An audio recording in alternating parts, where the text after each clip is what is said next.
This is what we've done with the daily work. We've taken a duotang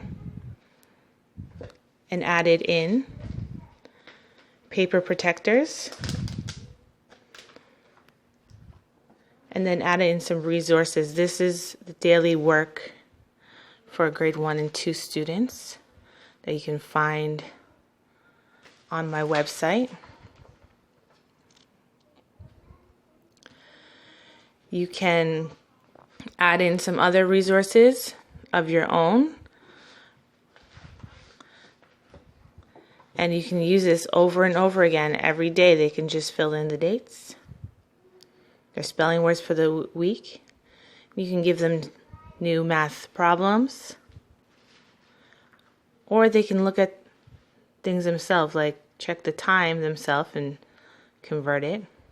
For the younger students, it's going to be wanting to be to the nearest hour or half hour, and then moving up to more exact timing. You can measure in Celsius or Fahrenheit, creating patterns, and making 10 or 20 depending on their level, and writing a corresponding number equation for how they filled out the chart.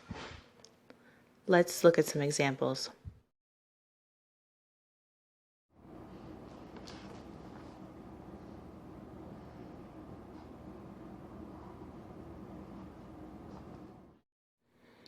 Okay, let's look inside the book. Here we have Monday and Tuesday examples filled out for you. Students can fill in the dates, their spelling words, and you can place a math problem here based on their level, whether adding by pictures, a word problem that you present to them. They can show their thinking and solve the problem here. You can, for younger grades, you can tell them the word problem orally, and that way reading isn't as big a factor for them. For the young readers that have difficulty decoding. Here we have Tuesday, and you can fill out place value. Place value is important, especially when students get older, learning about how to add with carrying and division. So this is the basics of place value. Grade 1 students will probably not work with more than one in the hundreds area. But as they get older, they can, the hundreds number can increase.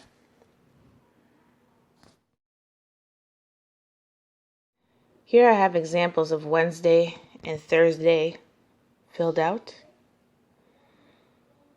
We have, this is for the grade 1 and 2 students. They can just trace over the day, circle the month, and they can write the numbers themselves. Here we have some spelling word examples that they could use. This is more beginning grade 1. They can write in the clock and the time.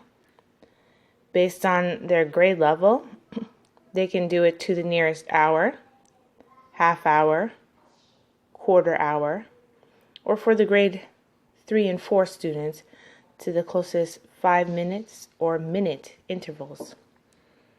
We have a look on time.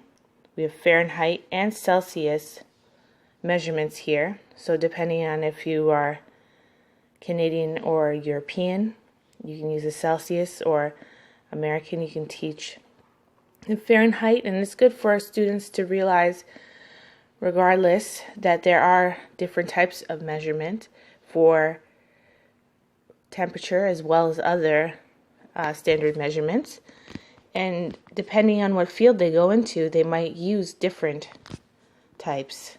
For instance, in cooking, we use Fahrenheit regardless of American or Canadian, and most science experiments are going to be in Celsius or Kelvins. So that's something that's good to expose them to, even at a young age. We also have Thursday here, example of creating a pattern. In this case, it's a repeating pattern with just 2 elements.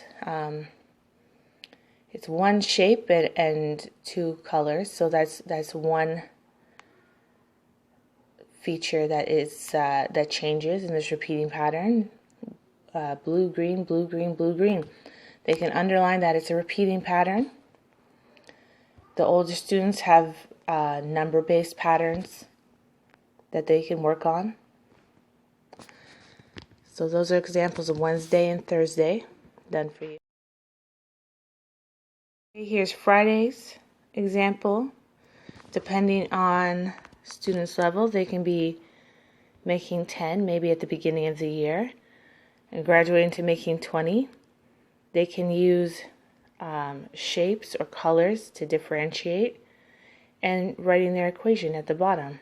In this case, 7 blue X's plus 3 green circles makes 10.